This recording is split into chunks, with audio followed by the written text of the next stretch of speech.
On the table today is the 1/25th scale 1978 Dodge pickup. We will turn this into a Junkman custom. Be sure to watch the entire video to see exactly how I do it.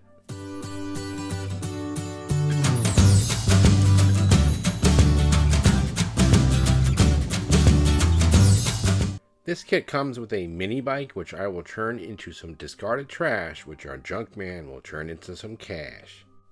To make the mini bike look old and used and ready for the trash pile, I'm removing the engine using my jeweler's saw. Once painted, I will weather the frame and engine as part of the Junkman's collection of rust. I need to make a rack system so the Junkman can safely tie down his treasures. Looking at some pictures online, I have come up with a plan to build our rack system. I'm using some styrene rods to build it. I have cut some different lengths and will glue them with some Tamiya thin. Once I get everything tacked together with the Tamiya thin, I will go back over everything to strengthen the bond with some instant glue. Using the mat to aid in the gluing, I have completed both sides of the railing. It was a little fiddly, but the effort will be worth it in the end. Test fitting them, I began to think they were a bit too long, and I will eventually shorten them off camera and add some better detail to them. While making a custom, you're always changing or correcting something to make it look better. Taking some thick instant glue and some accelerator, I'm adding some strength to each joint. Here both sides are attached, and you can see it may be too long as I think it would not be too close to the tailgate of the truck. I decided to go with just one bar on each end. Maybe two all the way around would have looked better, but I was happy with it and was low on rods to complete it anyway. I do not build many car models and was always a 1/35 scale military modeler, but quite happy with how this is going so far. Should be fun to weather and put the effects of collecting that junk on the truck. I have already put the base color on the truck off camera, but I want to show you the age of the truck. Our Junkman had to replace a door and it was off a blue truck. He does not want to pay the money to match the color of his truck. I masked off the rest of the model with some tape and a paper towel. Using some Model Air Blue and my Neo airbrush, I will apply the color. The Neo with the Neo Air works okay, but a regular compressor and better airbrush would be so much better. The results are good though with it. You just have better control and ability to do more detailed work with a better system. I went with the same blue on the bed of the truck, but was not happy with how dark it came out. The door was painted with a lighter color, while the bed with a black primer gave me that result. Red will look nice and give me the effect that our Junkman had to replace the bed of his truck too.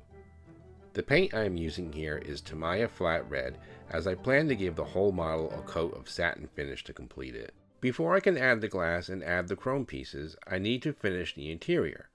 I'm going to weather it and add some trash and other details items to it.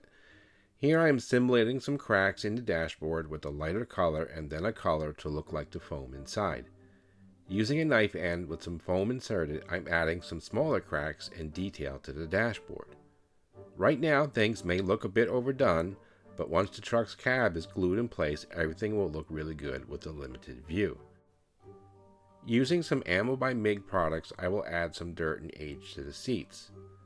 Looks like a big mess at this point, but using enamel products over acrylics allows you to remove what you do not want in an area. Since enamel thinner will not affect the acrylic, you can create some nice visual effects. You can see what you can do with these products, and I love the ammo line and plan to add to it soon. I even added some trash and rags to the dashboard. I still need to add some weathering powders to tie it all together, and we will have a cool looking interior to the model. In an attempt to get the cab body glued, some of it got on my finger and on the model. It happens, and I will have to do some heavy weathering in that area. To create that heavy weathering, I will use a lighter color as the base. And now I'm going over the lighter color with a rust color to show that wear on the truck. I wanted to show that Junkman got a new door, but these mistakes occur and we need to fix them and move on. I am applying some Tamiya weathering powders to help blend everything together. I went ahead and completed one side of the weathering to show you that even if you make a mistake, you can recover from it. Using lighter colors over the base colors, I will simulate rust throughout the model. This technique is called chipping, and it can be difficult to do, and with practice you will get it to look good. I'm still gaining experience doing it and have yet to fully master the process. I'm using Tamiya powders to finish weathering the model. I like these powders as they are more like a makeup than a powder. They go on well and do not come off unless removed. The Junkman build is all done and I'm happy with how it came out. As I mentioned earlier, I'm a 1/35th scale modeler, and these car model kits are mostly old modes and do not go together well. I've always had a hard time building these, and this one was no different.